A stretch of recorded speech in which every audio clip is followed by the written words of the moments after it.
ओम शांति। 30 जुलाई 2021 आज की साकार मुरली से बाबा कहते, मीठे बच्चे, इस पुरानी दुनिया में जिस प्रकार की आशाएं मनुष्य रखते हैं वह आशाएं तुम्हें नहीं रखनी हैं, क्योंकि यह दुनिया विनाश होनी है। प्रश्न, संगम युग पर कौन सी आस रखो तो सब आशाएं सदा के लिए पूरी हो जाएगी? उत्तर, हमें पावन बन बाप को याद कर उनसे पूरा वर्षा लेना है। सिर्फ यही आस हो, इसी आस से सदा के लिए सब आशाएं पूरी हो जाएगी। बाबा कहते, आयुष्मान भव, पुत्रवान भव, धनवान भव, सब वरदान मिल जाएंगे। सतयुग में सब कामनाएं पूरी हो जाएगी। आज का गीत, तुम ही हो माता पिता तुम ही हो। ओम शांति। बाबा कहते, मीठे मीठे रूहानी बच्चों अर्थात आत्माओं प्रति परम पिता परमात्मा ये समझा रहे हैं, तुम जानते हो बेहद का बाप हमको वरदान दे रहे हैं।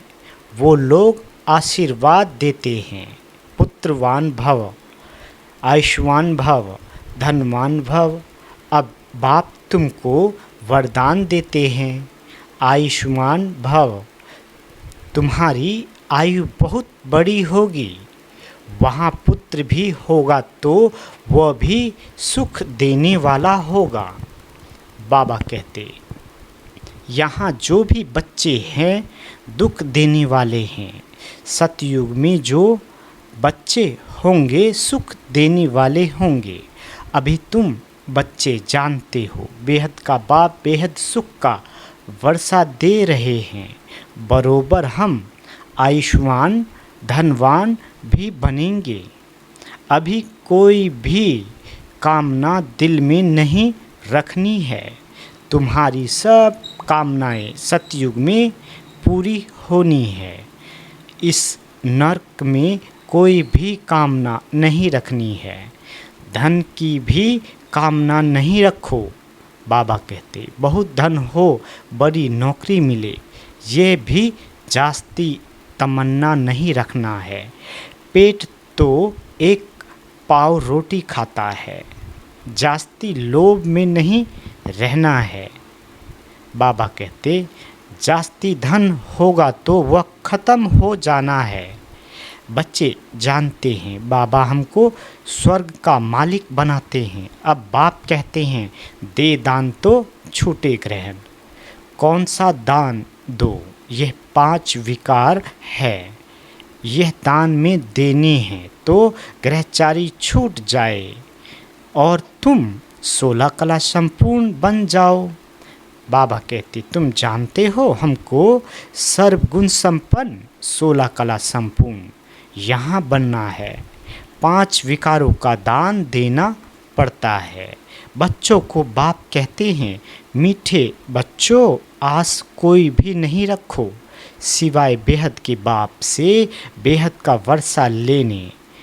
बाकी थोड़ा समय है, गाया भी जाता है, बहुत गई थोड़ी रही। बाकी थोड़ा समय इस विनाश में है। इसलिए इस पुरानी दुनिया की कोई आस नहीं रखो। सिर्फ बाप को याद करते रहो। याद से बच्चों को सतो प्रधान बनना है। इस दुनिया में मनुष्य जो आस रखते हैं वह कोई भी नहीं रखो। आस सिर्फ रखनी है एक शिव बाबा से, हम अपना स्वर्ग का वर्षा लेवे। किसको भी कभी दुख नहीं देना है। एक दो के ऊपर काम कटारी चलाना ये सबसे बड़ा दुख है। इसलिए सन्यासी लोग स्त्री से अलग हो जाते हैं। कहते हैं इसने छोड़ दिया है। इस समय रावण राज में सब पतित पाप आत्माएं हैं।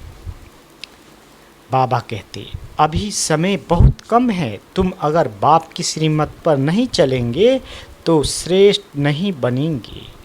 बच्चों को ऊंच से ऊंच बनना है, इसलिए 5 विकारों का दान देना है, तो ये ग्रहण छूट जाएगा। सबके ऊपर ग्रहचारी है, बिल्कुल ही काले बन गए हैं। बाप कहते हैं, अगर मेरे से वर्षा लेना है तो पावन बनो। द्वापर से लेकर तुम पतित बनते बनते सतो प्रधान से तमो प्रधान बन पड़े हो। तब तो गाते हो, पतित पावन आओ, आकर हमें पावन बनाओ। तो बाप फरमान करते हैं, बच्चे अब पतित नहीं बनो, काम महाशत्रु को जीतो।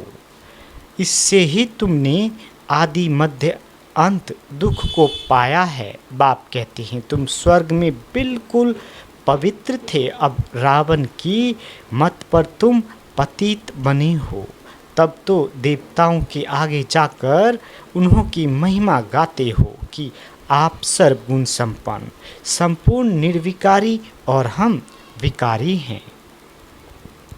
निर्विकारी होने से सुख ही सुख है।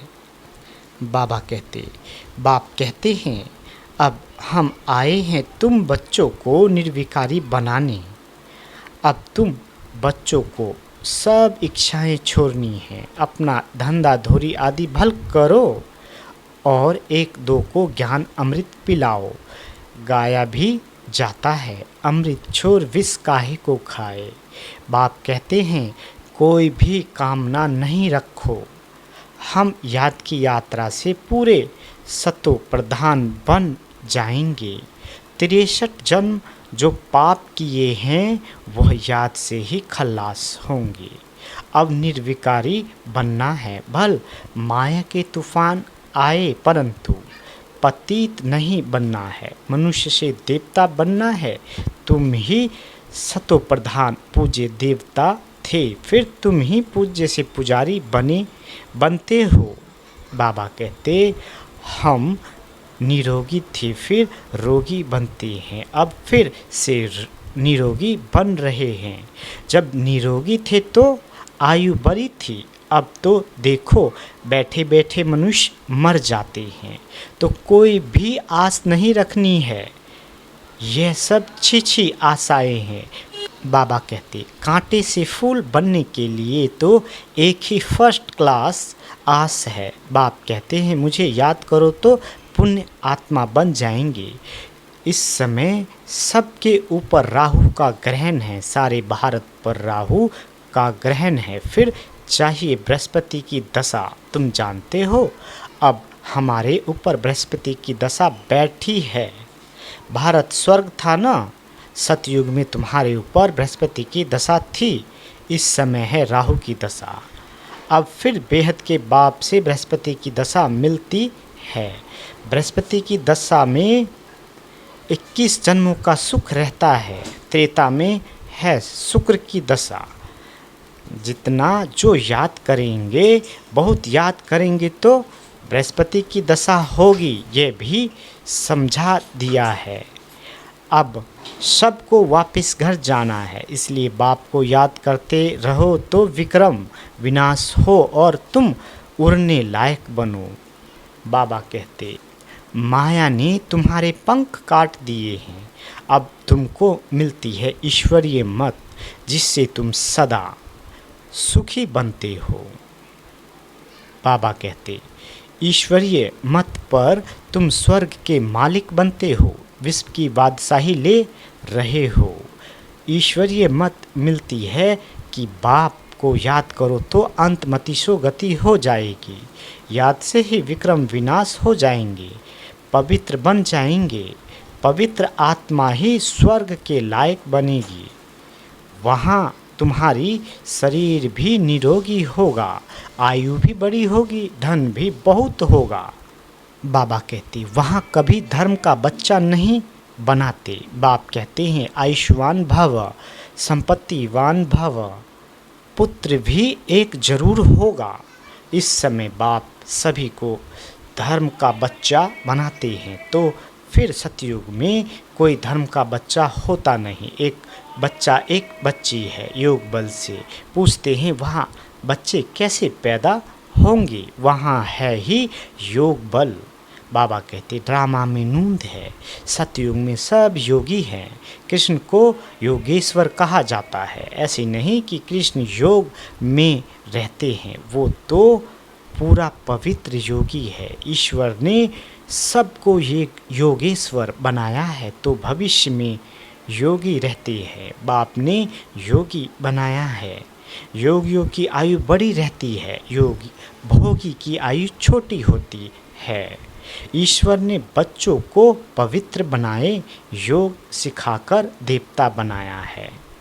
इनको कहा जाता है योगी। योगी अथवा ऋषि पवित्र होते हैं। तुमको समझाया है, तुम हो राज ऋषि, राज योग सीख रहे हो राजाई पद पाने के लिए। इस समय बाप को याद करना है। यहाँ कोई उल्टी आस नहीं रखनी है कि बच्चा पैदा हो फिर भी विकार में जाना पड़े ना, काम कटारी चलानी पड़े। देह अभिमानी काम कटारी चलाते हैं, देही अभिमानी काम कटारी नहीं चलाते हैं। बाप समझाते हैं पवित्र बनो, आत्माओं से बात करते हैं। अब यह काम कटारी नहीं चलाओ, पवित्र बनो तो तुम्हारे सब दुख दूर हो जाएंगे। तुमको स्वर्ग का मालिक बनाते हैं। बाप कितना सुख देते हैं। बाप से तो पूरा वर्षा लेना चाहिए। बाबा कहते बाप तो गरीब निवाज है, गाया भी जाता है। सुदामा ने 2 चपटी चावल दी तो महल मिल गए। बाबा 21 जन्मों के लिए वर्ष दे देते हैं, ये भी समझते हो। अब सबको वापस जाना है। शिव बाबा की स्थापना के कार्य में जितना जो मदद करे, घर में यूनिवर्सिटी व हॉस्पिटल खोलो, बोर्ड पर लिख दो बहनों और भाइयों 21 जन लिए एवर हेल्दी और वेल्दी बनना है तो आकर समझो। हम 1 सेकंड में एवर हेल्दी वेल्दी बनने का रास्ता बताते हैं। तुम सर्जन हो ना, सर्जन बोर्ड तो ज़रूर लगाते हैं, नहीं तो मनुष्य को कैसे पता पड़े। तुम भी अपने घर के बाहर में बोर्ड लगा दो, कोई भी आए उसको दो। बाप का राज समझाओ। हद के बाप से हद का वर्षा लेते आए हो। बेहद का बाप कहते हैं मामे कम याद करो तो बेहद का वर्षा मिलेगा। प्रोजेक्टर प्रदर्शनी में पहले ये समझाओ। बाबा कहते इस पुरुषार्थ से तुम ये बनेंगे। अब है संगम, कलयुग से सतयुग बनना है। तुम भारतवासी सतो प्रधान थे, अब तमो प्रधान बने हो। अब बाप कहते हैं मुझे याद करो तो तुम स्वर्ग के मालिक बनेंगे। अक्षर ही 2 है, अल्फ को याद करो तो बे बादशाही तुम्हारी। इस याद से खुशी में रहेंगे। इस छिछी दुनिया में कोई भी प्रकार की आस नहीं रखो। यहाँ तुम पुरुषार्थ करते हो जीते जी मरने के लिए। वह तो मरने के बाद कहते हैं स्वर्गवासी हुआ। तुम सबको कहते हो हम स्वर्गवासी बनने के लिए बाप को याद करते हैं, उससे बेहद का सुख मिलता है। बाप को याद करने से तुम कब रोएंगे पीटेंगे नहीं। तूफान माया के आते हैं, उसका ख्याल नहीं करो। माया के तूफान तो आएंगे, ये है युद्ध। बाबा कहते संकल्प विकल्प आते हैं तो मुफ्त में टाइम जाता है। मुफ्त तूफान तो पास हो जाएगा, सदैव थोड़े ही रहेगा। सवेरे उठकर बाप को याद करना है, बाप से वर्षा लेना है, ये धुन अंदर लगी रहे। बाप और कोई तकलीफ़ नहीं देते हैं। सिर्फ बाप को याद करना है और सब को भूल जाओ, ये सब मरे हुए हैं। बाबा कहते आपस में यही बातें करते रहो। बाबा अब तो सिर्फ आपको ही याद करेंगे, आपसे स्वर्ग का वर्षा लेंगे। टाइम रख दो, हम 3-4 बजे ज़रूर उठकर बाप को याद करेंगे। चक्र भी याद रखना है। बाप ने हमें रचता और रचना की नॉलेज दी है। हम इस मनुष्य सृष्टि झार को जानते हैं। हम 21 जन्म कैसे लेते हैं ये बुद्धि में है। अभी फिर हम जाते हैं स्वर्ग में, फिर से आकर पाठ बजाएंगे। हम आत्मा है, आत्मा को ही राज मिलता है। बाप को याद करने से वर्षे के हकदार बन जाते हैं। यह राजयोग है। बाप को याद करते हैं। बेहद के बाप द्वारा अनेक बार विश्व के मालिक बने हैं, फिर नरकवासी बने हैं, अब फिर स्वर्गवासी बनते हैं। एक बाबा की याद से, बाप की याद से ही पाप भस्म हो जाएंगे। इसलिए इसको योग अग्नि कहा जाता है। तुम ब्राह्मण हो, राज ऋषि हमेशा पवित्र होते हैं। बाप को याद करते और राजाई का वर्षा लेते हैं। अब थोड़े ही विकार के लिए आस रखनी है, ये अच्छी आस है। अब तो पारलौकिक बाप से वर्षा लेना है। बीमार होते भी याद कर सकते हो। बाप को भी बच्चे प्यारे होते हैं। बाबा को कितने बच्चों को पत्र आदि लिखने पड़ते हैं। शिव बाबा लिखवाते हैं, तुम भी पत्र लिखते हो। शिव बाबा के रफ ब्रह्मा, हम सब शिव बाबा के बच्चे ब्रदर्स हैं। रूहानी बाप आकर हमको पावन बनाते हैं। इसलिए कहा जाता है पतित पावन सभी आत्माओं को पावन बनाते हैं। कोई को भी छोड़ता नहीं हूँ, बाबा कहते कोई को भी छोड़ता नहीं हूँ। प्रकृति भी पावन बनती है। तुम जानते हो सतयुग में प्रकृति भी पावन रहेगी। अभी शरीर भी पतित है, तब तो गंगा में शरीर धोने जाते हैं, लेकिन आत्मा तो पावन होती नहीं। वह तो होगी योग अग्नि से। अच्छा, मीठे मीठे सिकीलते बच्चों प्रति माता पिता बाप दादा का याद प्यार और गुड मॉर्निंग। रूहानी बाप की रूहानी बच्चों को नमस्ते।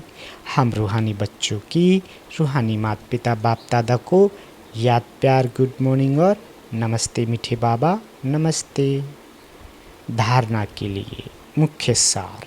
पहला, इस कलयुगी दुनिया में कोई भी उल्टी आस नहीं रखनी है। संपूर्ण सत्व प्रधान बनने के लिए ईश्वरीय मत पर चलना है। दूसरा, पावन बनकर वापस घर जाना है, यही एक आस रखनी है। अंतमतिसो गति, माया के तूफानों में समय नहीं गंवाना है। वरदान, निरंतर बाप के साथ की अनुभूति द्वारा हर सेकंड हर संकल्प में सहयोगी बनने वाले सहज योगी भाव। बाबा कहते जैसे शरीर और आत्मा का जब तक पाठ है तब तक अलग नहीं हो पाती है, ऐसे बाप की याद बुद्धि से अलग न हो। सदा बाप का साथ हो, दूसरी कोई भी स्मृति अपने तरफ आकर्षित न करे, इसको ही सहज और स्वतः योगी कहा जाता है। ऐसा योगी हर सेकंड हर संकल्प हर वचन हर कर्म में सहयोगी होता है। सहयोगी अर्थात जिसका एक संकल्प भी सहयोग के बिना ना हो। ऐसे योगी और सहयोगी शक्तिशाली बन जाते हैं। स्लोगन, समस्या स्वरूप बनने के बजाय समस्या को मिटाने वाले समाधान स्वरूप बनो। अच्छा, ओम शांति।